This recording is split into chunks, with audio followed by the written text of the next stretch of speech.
Amit gold में आपका स्वागत। स्वास्थ्य संबंधी चर्चा के अंदर आज मैं आपको चावल के लाभ और हानि जो भी है उसके बारे में बताऊंगा। आज चावल मुझे इसलिए याद आया कि देखिए, हम हिंदू हैं, सनातन धर्म को मानते हैं और सनातन धर्म ये आज्ञा देता है कि कोई भी हिंदू भगवान अगर कपड़े पहन लेते हैं, माला गले में डाल लेते हैं, तो उनका आदर करना चाहिए। वो कोई बात उचित करते हैं तो भी आदर करना चाहिए और अनुचित करते हैं तो भी आदर करना चाहिए। उनकी बुराई नहीं करनी चाहिए, सुन लेना चाहिए। जैसा कहते हैं वैसा सुन लेना चाहिए, क्योंकि हर किसी को अपनी बात कहने का अधिकार है। तो एक संत शिरोमणि ने एक दिन हमने वीडियो देखा कि गेहूं और चावल खाना बंद कर दो। गेहूं के ऊपर तो यूं क्रॉस लगा दिया कि इसको तो हटा ही दो, बिल्कुल ही हटा दो।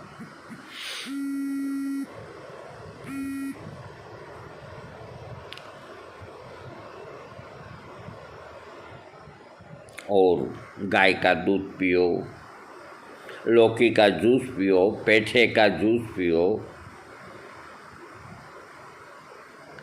नाश्ते के अंदर 500 ग्राम फ्रूट होने चाहिए, दोपहर को ये होना चाहिए, रात के खाने में ये होना चाहिए। एक बात बताइए, क्या आदमी दिन भर इसी काम में लगा रहेगा?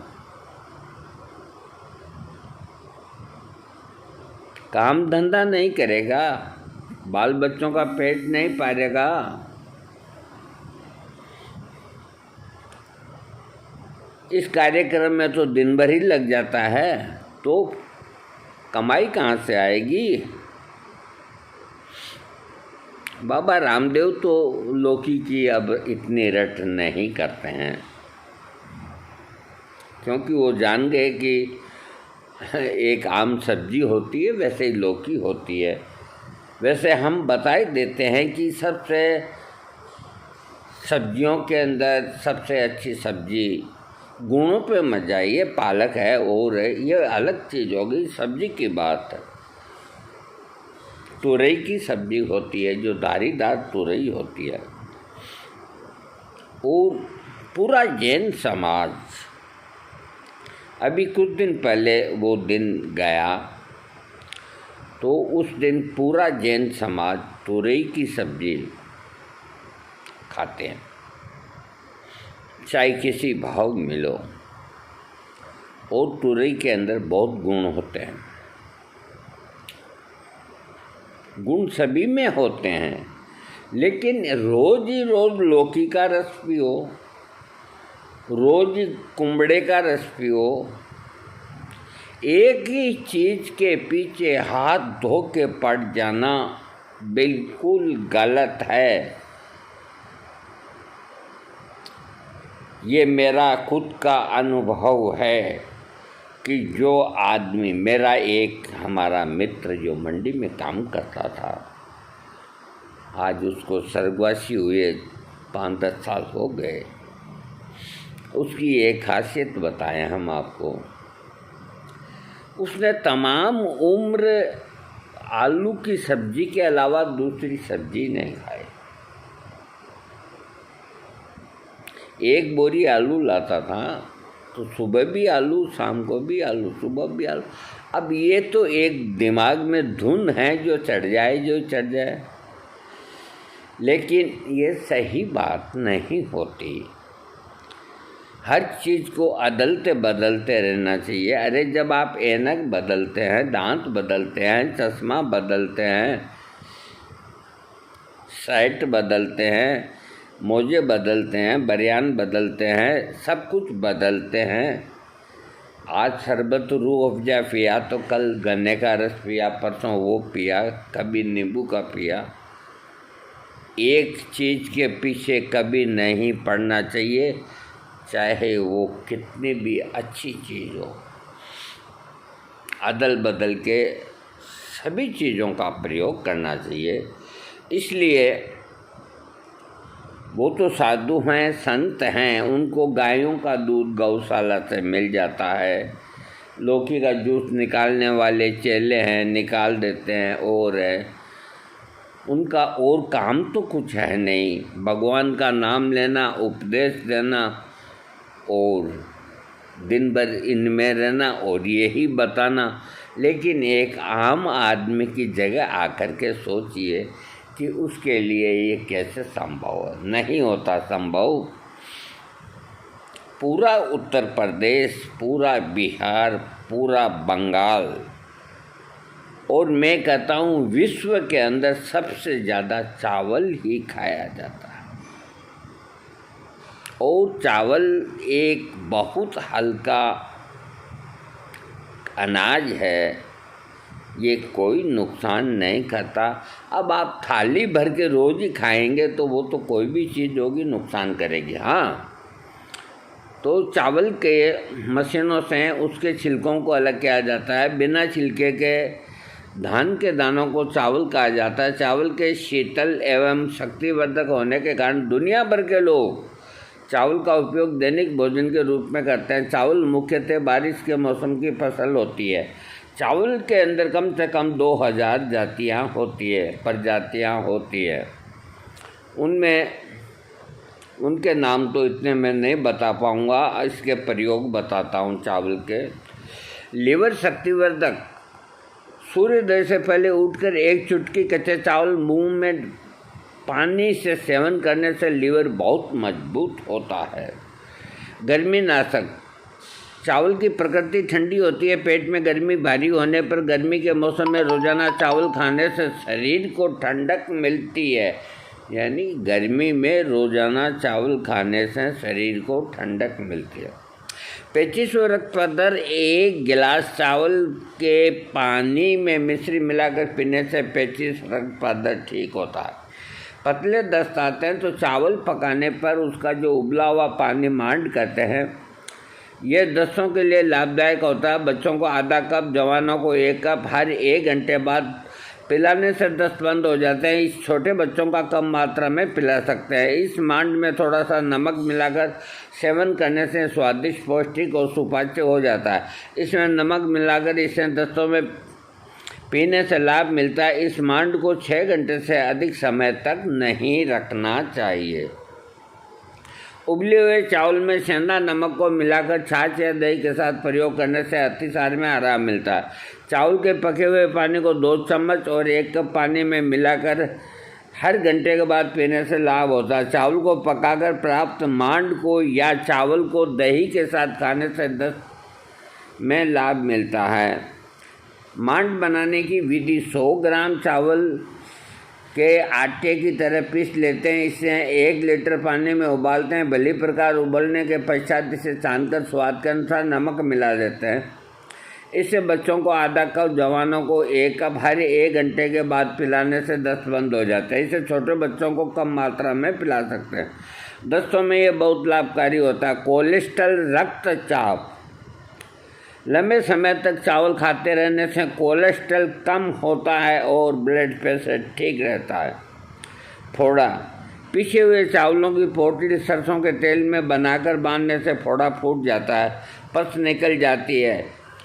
कब्ज के अंदर 1 भाग चावल, 2 भाग मूंग की दाल की खिचड़ी में घी मिलाकर खाने से कब्ज दूर होती है। गर्भावस्था में बहन बेटियों को उल्टी होती है तो 50 ग्राम चावल को लेकर 250 ml पानी में भिगो देते हैं। आधा घंटा बीतने के बाद इसमें 5 ग्राम धनिया भी डाल देते हैं। 10 मिनट के बाद इसे मलकर छानकर निकाल लेते हैं। 4 बार में इसे 4 हिस्से करके पिलाएं। इसके प्रयोग से गर्भवती स्त्री की उल्टी तुरंत बंद हो जाती है। भांग का नशा, चावलों का पानी पीने से भांग का नशा उतर जाता है। देखिए, हमारे घर के अंदर, हमारे परिवार में 128 आदमी, शाम के वक्त हमेशा चावल बनते हैं और बरसों से बनते आ रहे हैं। शाम के वक्त, सुबह के वक्त नहीं। सुबह के वक्त कभी खीर के अंदर चावल पड़ जा, शाम के वक्त। और हमारे बच्चे, हम बिना चावल के रह ही नहीं सकते। एक कटोरी चावल ले लेते हैं, एक दो चपाती खा लेते हैं। ये नहीं कि खाली चावल ही चावल खाएं। और हमको इतने बरस हो गए चावल खाते खाते, किसी का कुछ भी नहीं हुआ। वैसे जन्म, मृत्यु और सारी बीमारी ये तो जहाँ इंसान है, जानवर है, उन सब पे लगी रहती है। अभी गौ माता के ऊपर एक बीमारी जो लंपी ऐसा कुछ नाम है, वो हो रही है। जैसे आदमियों को कोरोना हो रहा है, वैसे वो हो रही है। तो मृत्यु तो होती है, लेकिन इसका ये मतलब नहीं कि अधिक चावल खाने से ये बीमारी होके मरा।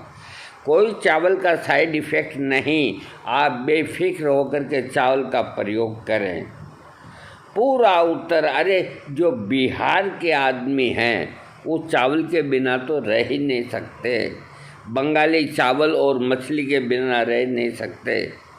और जितना चावल हमारे यहाँ, चावल की कम से कम 35 यूनिट है, बहुत बड़ी बड़ी, और खूब चावल निकलता है। यहाँ का चावल बासमती पूरे विश्व में प्रसिद्ध है। और यहाँ के सारे चावल जो हैं वो बाहर के खाड़ी देशों में जाते हैं और देशों में भी जाते हैं।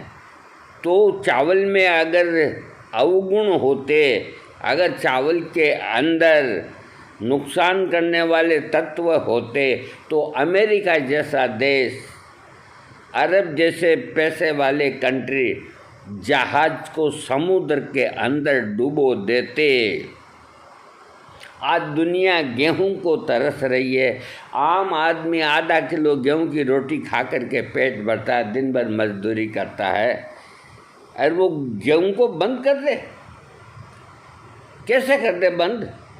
आपको तो फल मिल गए, सलाद मिल गई, गाय का दूध मिल गया, क्या ज़रूरत है आपको गेहूं खाने की? औरों को सबको नहीं मिलता। गाय का तो घी सिर पे तिलक लगाने के लिए भी नहीं मिलता। न तेल असली मिलता है, न घी असली मिलता है, न दूध असली मिलता है, न सब्जी अच्छी मिलती है। कोई चीज़ बिना केमिकल के नहीं पैदा होती। और अपने शरीर भगवान भोलेनाथ की तरह हो गए कि इतनी सब जहरीली चीज़ों जो कीटनाशक है, उन सबको अपन हजम कर जाते हैं। अद्भुत शक्ति है एक आम हिंदुस्तानी के अंदर कि उसको तो एक बार कोई जहर खिला दे तो भी साला उसको नकली साबित कर देगा। मरेगा नहीं, मरेगा नहीं। और हर वातावरण में रहने के लिए हिंदुस्तानी सबसे आगे। साइबेरिया चले जाओ, वहाँ हिंदुस्तानी मिलेंगे आपको। जैसलमेर गर्मी में चले जाओ, वहाँ हिंदुस्तानी मिलेंगे। मेघालय चले जाओ, मिजोरम चले जाओ, आइजल चले जाओ, ऐसा कोई प्रदेश नहीं जहाँ व्यापार धंधा हिंदुस्तानियों के हाथ में नहीं है। और वो हर एक मौसम में, हर एक जगह अपना धर्म को कायम रखते हुए, ये नहीं कि वो लोग गलत चीज़ खाते हैं तो ये खाएंगे, नहीं, बरसों से रहते आ रहे हैं और भाईचारा से रहते आ रहे हैं। तो दोस्तों, खूब आराम से आप चावल खाओ, थाली भर के मत खाओ। बहुत ज़्यादा खाने से जिनको गैस होती है तो थोड़ा पेट भारी हो सकता है, एक कटोरी में कुछ भी नहीं होता।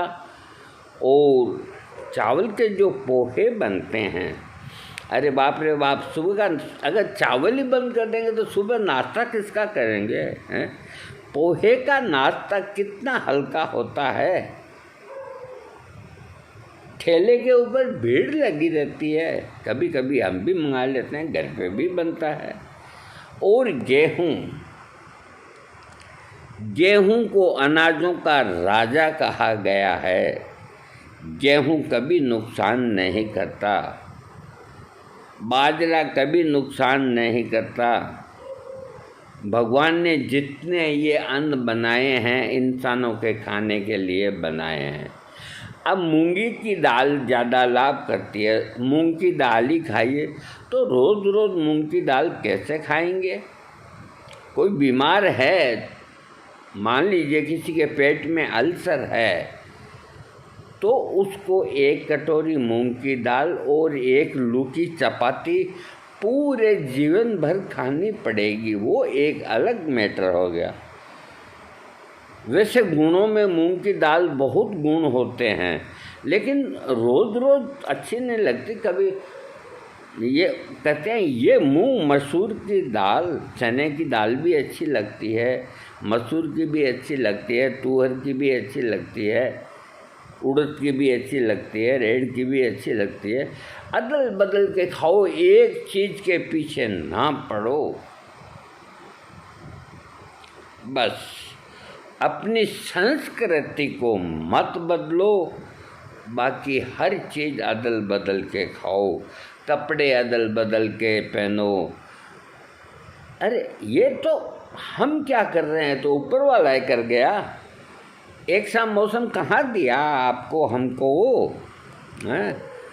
सर्दियों में तो ठंडी मारता है और गर्मियों में 50 डिग्री के अंदर हाथ पांव झुलसते हैं। और अभी बरसातें हो रही है। इस बार लगता है कि बरसात बहुत लंबी होगी। अभी आज ही खूब हुई।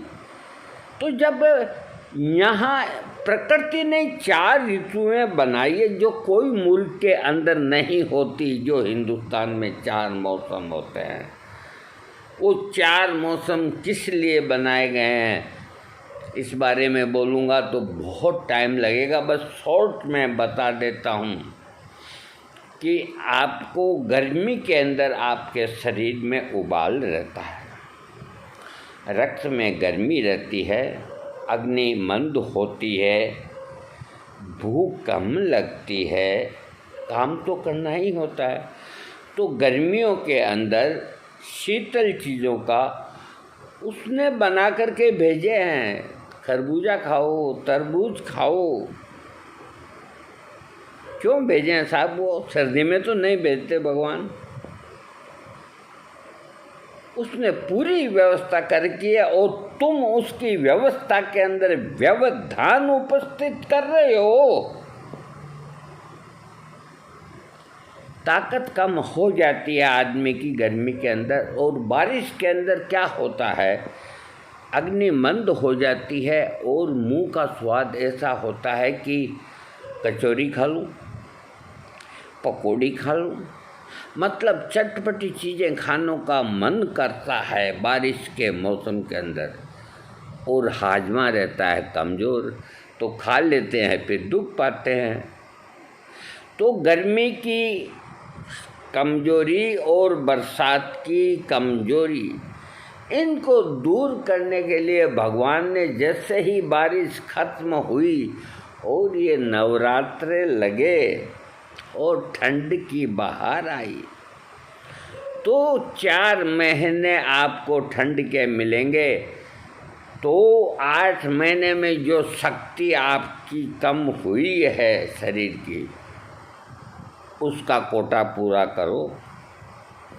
गोंद के लड्डू खाओ, मक्खन खाओ, टमाटर की प्लेट भर के सलाद खाओ, खूब सस्ते होते हैं। पालक खाओ, वो खाओ, सब्जी मंडी भरी रहती है। ये इसलिए भरी रहती है कि भगवान ये सोचते हैं कि इंसान अपनी कमजोरी को इन 4 महीनों के अंदर अपने शरीर की रिकवरी को एक्सेस कर लेगा, ताकि आने वाली फिर गर्मी और बारिश का वो मुकाबला कर सके। अरे अपने मुल्क जैसे मौसम तो आपको कहीं नहीं मिलेंगे। हाँ, और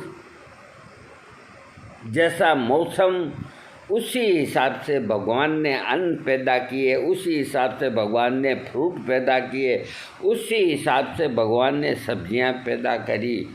उसने सारी व्यवस्था कर रखी है। तुम उनकी व्यवस्था के अंदर चुनौती क्यों दे रहे हो? क्या उससे बड़े हो गए तुम का मतलब मैं कोई को वैसे नहीं कहता, मैं हर किसी को कहता हूँ। इस मौसम के अंदर आदमी का मन करता है कि 2-4 पकौड़ी खा लो। अरे खा लो भाई, 2-3 पकौड़ी खा लो, थोड़ा पेट भारी रहेगा, खा लो, क्योंकि ये मौसम ही ऐसा है। अभी केला खाओ, बहुत स्वाद लगता है, गर्मियों में नहीं लगेगा। तो उसने सारी रचना की है, और जितने अनाज बनाए हैं सबके अंदर अपने अपने गुण होते हैं। अनाजों को भी बदलते रहा करो। कभी गेहूं की रोटी खा ली, कभी बाजरे की खा ली, कभी मक्का की खा ली। सर्दियों में मक्के की ढोकले खाओ। लेकिन ये कहना बिल्कुल गलत है कि चावल नहीं खाओ, गेहूं को तो रसोई से बाहर फेंक दो। नहीं, ऐसा नहीं कहे, कोई भी नहीं कहे। बस